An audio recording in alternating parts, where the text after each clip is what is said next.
আপনি কি কখনো এমন একটি দেশের কথা শুনেছেন যেখানে হাসা, কথা বলা, এমনকি চিন্তা করাও নিয়ন্ত্রণ করা হয়? যেখানে একটি ভুল সিদ্ধান্ত আপনার পুরো ফ্যামিলিকে বিপদে ফেলতে পারে। আজ আমরা প্রবেশ করতে যাচ্ছি এমন একটি রহস্যময় দেশে, যেখানে বাইরের পৃথিবীর চোখ প্রায় অন্ধ। এ দেশটির নাম উত্তর কোরিয়া। উত্তর কোরিয়া, যার আনুষ্ঠানিক নাম Democrat People's Republic of Korea. দ্বিতীয় বিশ্বযুদ্ধের পর কোরিয়া বিভক্ত হয়ে যায় উত্তর ও দক্ষিণে। এরপর থেকে উত্তর কোরিয়া ধীরে ধীরে একটি সম্পূর্ণ নিয়ন্ত্রিত রাষ্ট্রে পরিণত হয়।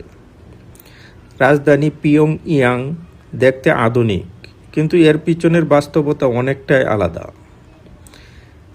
এই দেশটি একটি কঠোর একনায়নতান্ত্রিক শাসনের অধীনে পরিচালিত।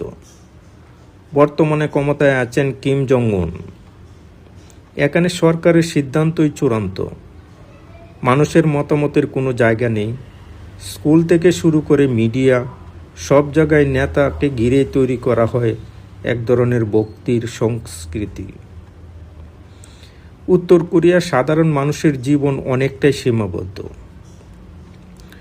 তারা কি পোশাক পরবে, কোথায় যাবে, কার সাথে কথা বলবে, সব কিছুই নির্ধারণ করে সরকার। অনেক সময় মানুষকে নির্দিষ্ট পেশায় কাজ করতে বাধ্য করা হয়। স্বাধীনভাবে মত প্রকাশ করা এখানে প্রায় অসম্ভব। এ দেশের কিছু নিয়ম এতটাই কঠোর যে শুনলে অবাক হতে হয়। নিজের ইচ্ছামতো চুল কাটতেও পারে না।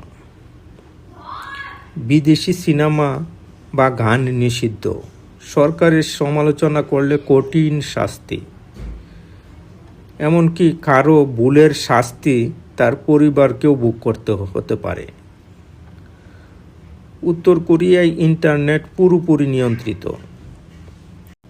এখানে সাধারণ মানুষ গ্লোবাল ইন্টারনেট ব্যবহার করতে পারে না। সরকার নিয়ন্ত্রিত একটি সীমিত নেটওয়ার্ক রয়েছে, যেখানে শুধুমাত্র নির্দিষ্ট তথ্যই দেখা যায়। বাইরের পৃথিবীর খবর এখানে পৌঁছানো প্রায় অসম্ভব। সামরিক শক্তি ও বিশ্ব রাজনীতি। উত্তর কোরিয়া তার সামরিক শক্তির জন্য বিশ্বজুড়ে আলোচিত। মিসাইল পরীক্ষা, পারমাণবিক কর্মসূচি, এসবের মধ্যে তারা নিজেদের শক্তি প্রদর্শন করে। এ কারণে অনেক দেশ তাদের উপর নিষেধাজ্ঞা আরোপ করে রেখেছে। তবুও তারা নিজেদের অবস্থানে অটল রয়েছে। সব কিছু মিলিয়ে উত্তর কোরিয়া একটি রহস্যময় ও বিচ্ছিন্ন দেশ, যেখানে বাস্তবতা অনেকটাই অজানা। এদেশের ভিতরে আসলে কি ঘটে তা আমরা পুরোপুরি জানি না। আপনি কি কখনো এই দেশে যেতে চাইবেন? কমেন্টে আপনার মতামত জানান। এমন আরও ভিডিওর জন্য সাবস্ক্রাইব করুন।